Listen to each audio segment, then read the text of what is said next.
Hey everybody, NG Medic here, and I was sharpening my knives, a couple of them, and then I thought, well, it'd be fun to do my favorite knives, or my most carried knives. By no means do I have a ginormous collection, but I've kind of taken on the philosophy of keeping what I need. I don't typically just buy them to buy them. If they don't have a use, I end up reselling them. I know that's a different philosophy than a lot of people, but that's what mine is. So I probably have, I'd say, a total of 15 knives total. Now on the table here are the ones that I use the most, and I thought I would, and they're not in any particular order. They each serve a specific role, and I thought it'd be kind of fun to talk about them. There are plenty of videos out there about knives and the steel and this and that. That's not really what we're talking about. We're just talking about the uses that I have for each of these.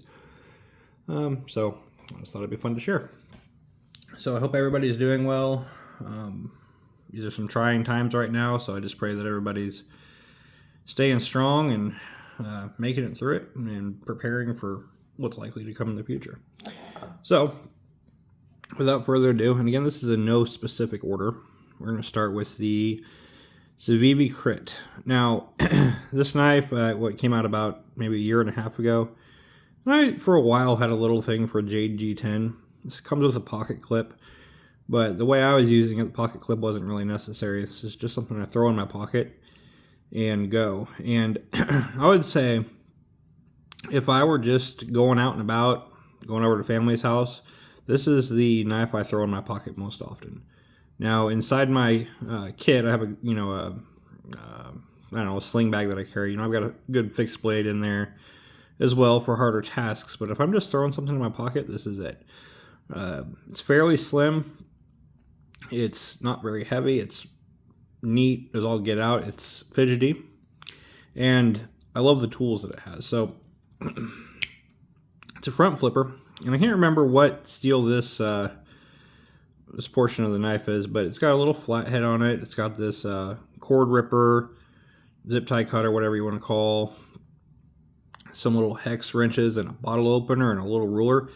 And I tell you what, I have used every single one of these at some point or the other. I mean, it is just handy as all get out. I don't drink anymore. I've been sober for almost 2 years now. It about killed me and lost me my marriage, but we made it through that. And so I don't drink anymore, but there's always a bottle that needs opened somewhere, and so I can use it for that. This measuring tape has been very handy, this little tape measure. And this cord cutter, you can see, I've bent the steel just a little bit, but man, it's handy. And the design allows for you to actually use this screwdriver here at the end like a screwdriver, like you could twist it. I mean, just imagine carrying this around in your pocket at home and needing to do repairs around the house. You got yourself a little screwdriver. Handy as heck. I'm a paramedic, as a lot of people know, and this actually works as a good oxygen tank wrench as well. So, very interesting. Then, when you see, this is CIVIVI, the centering is amazing here. Then you got the main blade, and I think this is a 14C28N. And me being a dumb butt, I snapped it. It was deer season last year. Funny story. I'd been out deer hunting for like 4 days. I was at deer camp, so I didn't have a whole ton of tools with me. And I'd just been having a heck of a time shooting a deer. So I saw a couple, and I took a couple pop shots, and I missed. I couldn't figure out what was going on, because, I'm not an amazing shot by any means, but I usually don't miss a, 25 to 50 yard deer with my rifle, So I'm going along, I'm bebopping along, and I throw the rifle on the four-wheeler, and I'm moving spots because I'm just getting so frustrated. And I get over, and I get nestled down behind this tree, and I'm, checking, every time I sit down with my rifle, I check my line of sight and make sure that, I've got a good shot on whatever I'm shooting. And there's no rear sight. So apparently the whole hunting season, my rear sight was loose, and I just didn't catch it. It's an old 30-30. And so it's got these two little set screws on the rear sights. And I didn't have anything with me. I was literally out in the field. Well, I just so happened to find the rear sight, little sight blade on the 4-wheeler. I don't know how.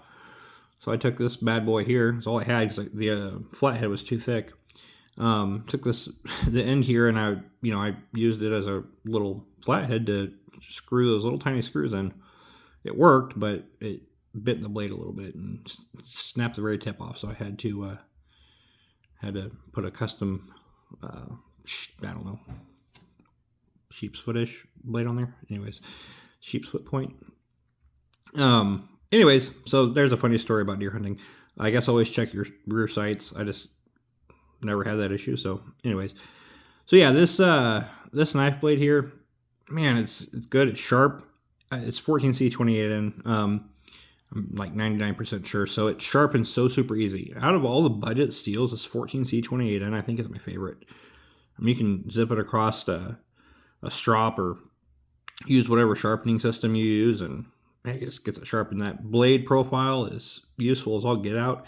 So if I'm going to a friend's house or a family member's house and I'm just throwing something in my pocket, this is it. It does everything I need. And like I said, I carry a man purse, so I have other tools if I need them. But this here, for general purpose, this is it as far as my folders go. CIVIVI Crit. Next one is this custom bug out. Now I can't remember the exact model numbers of the two bug outs that this was born from, but S90V steel. It's a bug out. It's a Benchmade. And what can I say about it? It's snappy. It's beautiful. This is my date knife. Okay. Yes, I have a date knife. Let's take a quick look at this here. This is my date knife. My wife and I are going on a date. This is it. You know, never going to have to sharpen it because that never hardly gets used. Except maybe cut steak. And some might say that's a good waste, a little bit of a waste of the S90V steel on there, but I would argue that, I don't know, cutting steak with my Benchmade bug out that's customized is pretty satisfying. And damn, it's pretty. So yeah, this knife I just have because I like it. That's it. I have it because I like it. It's pretty, and it's my date knife. And that's it. Okay, the red barrel spacers in the back. Dang. Locks up good. That is the one thing I have with Benchmades. A lot of them, if you want that nice drop shot action, I mean, you can do a lot of time, spend a lot of time tuning them. But you get just a little bit of, you can get just a little tiny bit of blade play there if you torque on it a good bit. And my OCD says that's a little annoying. You can tighten it up a little bit, but the action doesn't work quite as nicely then. So it's a give and take, right? Man, okay, sorry. Show that to you one more time. So this is my date knife, prettiest in the collection, and I have it because I just think it's pretty, and it's good at cutting steak. And it could do anything else too I need it to. It's a bug out. It's Benchmade. It's quality, USA made, quality knife. I mean, it's not just limited to steak. But, man, okay. Next on is going to be my choice for heavy use. Say I'm going over my brother-in-law. He likes to do a lot of woodworking. I like to do, maintenance, heavy maintenance around the house, woodworking. Maybe going on a hike and I'm not carrying a fixed blade or the one here at the end. This is going to be my heavy user. I mean, we're talking chipping paint, I don't know, cutting whatever the heck you want. This is it. So, Benchmade Adamas, and this is the Magna Cut version. And it's a freaking guillotine, okay? Like, this is a heavy knife. Look, I got big hands. Look at this thing. But watch, I mean... Honestly, like, that blade's so heavy, you gotta... I don't know how to describe it. Like, that flies out of there nicely and closes pretty well. But the weight of this blade, I mean, it always closes. Like, you never have an issue. You know, sometimes if you have one of those access lock, type mechanisms, kind of sometimes got to finesse it at the end. This blade's so heavy that it just closes. But then it opens with a weird authority too. Like, it's so heavy that when it gets going, it just goes. Okay, it's like you don't ever have to worry about it opening or not. I mean, you can do anything with this that you want, though. So this is my choice for my heavy use folder. Like I said, I like to, change things up. I'd say camping. This one's in my pocket a lot, just because it's a folder. It's out of the way. You can do food prep with it. Do whatever you need with it, and then you can also, do some woodworking or anything, cutting rope, anything, and it's just heavy. And it's there, and I like to know a knife's there. You got a nice pummel on the back. It's just a solid knife. So this is it for the heavy use folder. Benchmade Adamas cruwear. This is the full size, and as you see, the clips, I mean, I use it a lot. But just look one more time. If you want a guillotine of a knife, this bad boy is it. And cruwear. Cruwear sharpens pretty well. It's coated. It's a good steel. I say what, near stainless. So there you go. I mean, you're not gonna have any issues with it. And it's Benchmade, what is it, Crit or whatever. I mean, it's so thick. I mean, you use the crud out of it and it's not gonna wear off. So yeah, okay. Guillotine action one more time. Boom. You just got to get one. If you've never had one of these in hand, then just go to your local store if you can and just grab one and flick it open. All right. Heavy user. There you go. All right. So these last three here, I guess maybe a little more specific than the first three. Well, I think a date knife's pretty specific. So this here is the Kershaw Blur, and this is the 14C28 version, Canadian design, USA made. For me, this is the OG knife. This is the knife that got me into knives.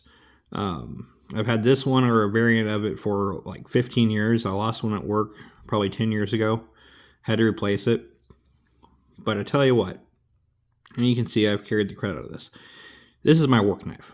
I'm a paramedic, and there are a lot of tools that I have access to. I've got access to shears and glass breakers and all these, this and that, and I don't know, scalpels. I mean, you name it. Firefighters, they've got a bunch of tools, but this has been used more than anything. As far as, talking about extrications and stuff, strap cutters, those, they got the Benchmade like boot cutter thing. I had one of those in the military. That's all just gimmicky in my opinion. If you're in an emergency situation, you need to get somebody out. A glass breaker works, but Halligan bar or specific, glass breaking tools, what you're going to need to really get in there to do the kind of work we need to do. But if you're having to cut some seat belts, or if you're having to cut some clothing, again, the trauma shears work, but those can get bound up. Even the best ones. I've got Raptors. I've got friends who have other brands. Now this is turning into a rant about trauma shears and tools, but a good knife is what you need, okay? And as you see, the other ones, they're not serrated, but this one is, and it's assisted, so I don't ever have to worry about it opening or not opening. And now, this one, I did put a custom sheep's foot on here. That way I'm not cutting into anybody's skin. But I can get in there, I can grab, clothing, pants, shirts, boots, whatever. Just get right under those shoelaces if I need to, rip them up. Shirts, I can bunch them up and just rip up. And it works great. Seat belts, again, with shears, you got to get your hands in there. You got to, do the cutting motion. This, I can just get in there and I can rip. I have actually used this on this crit on a trauma call before as well. Had a bad car accident that I came up on in my county as I was coming home from a conference. And so I was in conference clothing, and this is what I had in my pocket. And she worked pretty well as well. Cut seat belts and some clothing with it. But this is my choice for my work knife. lockup. I mean, look at that. It's a tank. It's a literal tank. Yeah, it's a liner lock, but that's never been a problem. And then you also have one-handed closing. So you just push on that liner lock, give it a little flick.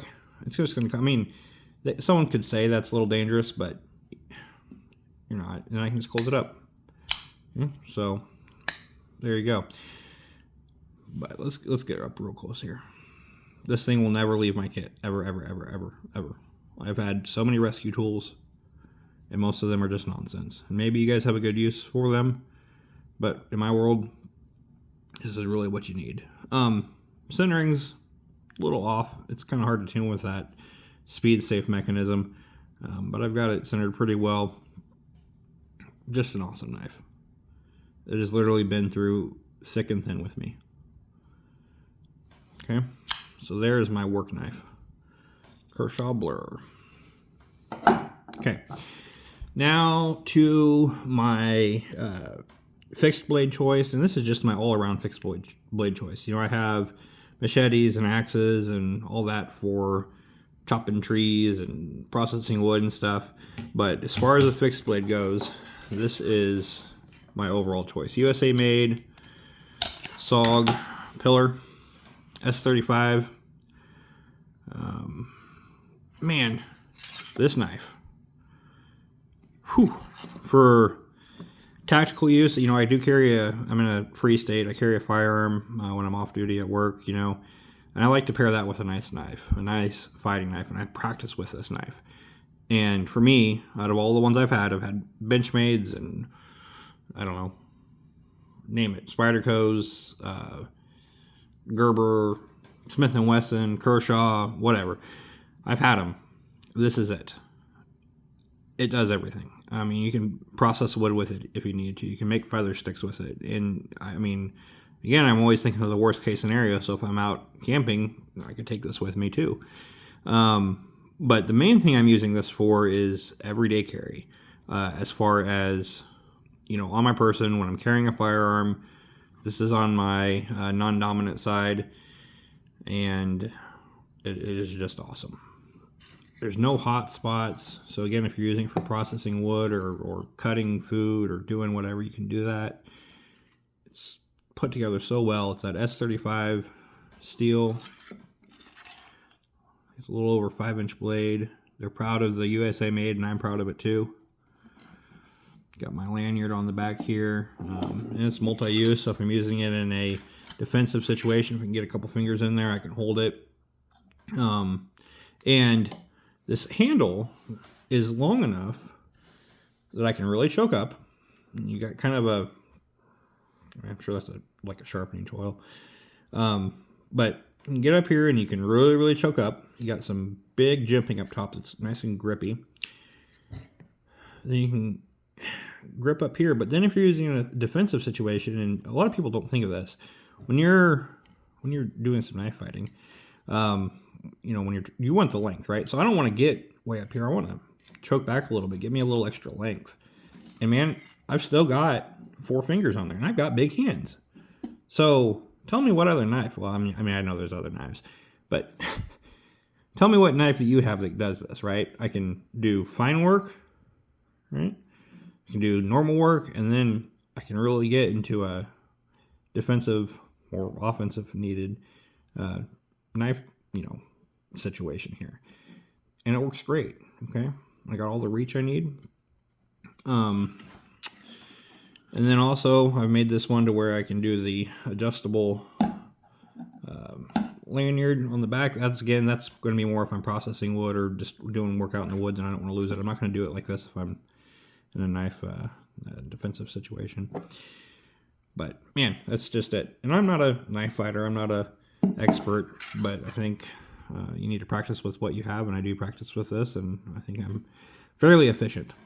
And then the holster, the sheath. Nice sheath, nice positive retention. It's great. Then I secure it with this paracord here. Do kind of a wrap thing with it. And that leaves it really thin, and it means that I can secure it to anything I need. So if I need to secure it to a pack or my belt or a boot or whatever, I got it. And it can be thrown over your shoulder. Okay, like you can literally take this. I've got enough on here, and I can just throw it over my shoulder. If I don't have anything else to wear, and I just need to throw this on my shoulder to carry it, then so be it. I can do that. Around the neck, I can do it. So that is my fixed blade choice, mainly for my everyday carry. I'd pair these two up, and that's what we'd be doing. Okay, now for the last one, and I'm sorry if this is taking a little while, but I'm not. If you've made it this far, I really appreciate you. This guy's special. So earlier this year, my grandpa, Gramps, Jim, passed away suddenly, and he was a man. He was a good guy. He came into my family's life, or my mom's life, when she was like 11 or 12. He adopted all three of her and her two brothers, and he raised them, and in turn he raised me, and really helped shape me into the man that I am today. And he suddenly died. My granny had died a few years ago, about 6 years ago. Oh, I guess almost 7 years ago now. But Gramps wasn't supposed to die yet. I mean, nor was Granny, but he just wasn't expected to. He was supposed to go mushroom hunting the morning they found him. Anyways, so I love that man dearly, and I miss him. I miss him I literally miss him every day. So, anyways, growing up, we moved a lot, and there are not very many items that I have truly from my childhood, or that I saw growing up, but this is one of them. So this is a Schrade USA LB7 pocket knife. And as long, I'm 30, almost 32, as long as I can remember, he had this knife. You know, I can't, it's from the, doing some research on it, it's from the 70s. You know, I can't guarantee if that's how long he had it, but as long as I can remember, he had it. This was one of his hunting knives. And I got it when he died. And, you know, I debated for a long time about, well, do I use it? Do I put it away? But he wouldn't have wanted me to put it away. He would have wanted me to keep using it. He would have wanted me to, you know, process deer with it, or fish, or whatever, you know, just like he would have, and did, and taught me to do. So that's what I do with it. This is my hunting knife. Again, I have other fixed blade hunting knives. I have other folders, but if I'm going out trout fishing, I know it's, you know, oh, that's not a trout knife, but it does just fine for it. Going out trout fishing or bass fishing or any kind of fishing, hunting, I'm gonna have this on my hip. You know, it's got that classic blade shape. It's gonna do everything you ever need it to. And if you look back at our, you know, fathers, grandfathers, and so on and so forth, they didn't have a bunch of knives. They had one or two that did the job, and this would have been one of them. So yeah, you know, again, if not for its usefulness, which it is terribly useful, it does so good at everything I need it to. Just in his honor and his memory, I carry this. And I'll replace, you know, any knife on this table with this if I'm just missing them that day. So, kind of rambling about that, but anyways, I really, yeah. So, there it is. That is my 6 most carried knives. Sorry, I got a little rambly and emotional there at the end. But, you know, you got people in your life that just mean a lot to you, and when you lose them, it stings forever. This is the first deer season I've gone through without him, and I want to go out and tell him all my stories and hear him tell me his stories about, be like, all right, bud, I got the deer, and I shot it, and my brother was down there loading it up before I even walked up the hill. He had a big belly, and he was, you know, like I said, he was like 73. So, but he was still out living life. Anyways, so last little bonus thing here. This is my knife maintenance kit. So every knife on the table, I do maintain them, just like any tool. I think it's important. So knife KPL knife pivot lube. Love it. Keep a microfiber cloth to wipe down the blades. Again, if anything is not stainless, or even if it is, I don't like to have a lot of extra debris on there. So let's keep a little rag. A wedge of paper. That can help me if I get uncentered. I can wedge that in there and adjust my centering. So a wedge of paper. Some Q-tips. Q-tips for getting all the lint out. Got, oh, that's a bug out backspacer thing. These were the KPL knife pivot lube. I don't know what brand it was, but these were the little Q-tips it came with. I just use them as picks if I get big debris in there. A little bit of Loctite. And then I think this will be the most, if anybody made it this far, they go, oh, you're carrying a Harbor Freight, Torx set. But yeah, I am. I've got good brand Torx sets. And you know what it all comes down to? It comes down to how you use it. So this has everything I need. I think it's got T5 to T10 or something along those lines. And it's in a compact kit here. I can keep it all together. I've got my two T8 and T6 flagged. And this all comes down to, if you're using these Torx bits, it just all comes down to how much torque you're putting on them, right? These Benchmades, I actually stripped out a Benchmade I have. And I would say I actually wasn't even using this. So I wasn't it was a straight screwdriver. But it was on a mini crooked river, and I was reading those are really notorious. And these Benchmades, they put a little Loctite on there, and they're easy to strip. So just be careful. I mean, it all comes down to learning your lesson. You're probably going to do it once. You're going to strip something out, and you're going to learn, okay, I just need to have a little more finesse. But there you go. $3 or $5 at Harbor Freight. Beautiful tool. So I appreciate you all if you made it this far. 27-minute video. Kind of long. Maybe I'll have a chance to get back into this YouTube stuff. God bless you all. I hope you're doing well. I pray that you're all doing well. And I just so much appreciate, I don't know, the 12 years I've been on here. And I think I've got maybe 600 subscribers. But I see them pop up every once in a while, the same ones. So I really appreciate you guys. And just hope you have a blessed day. Thank you.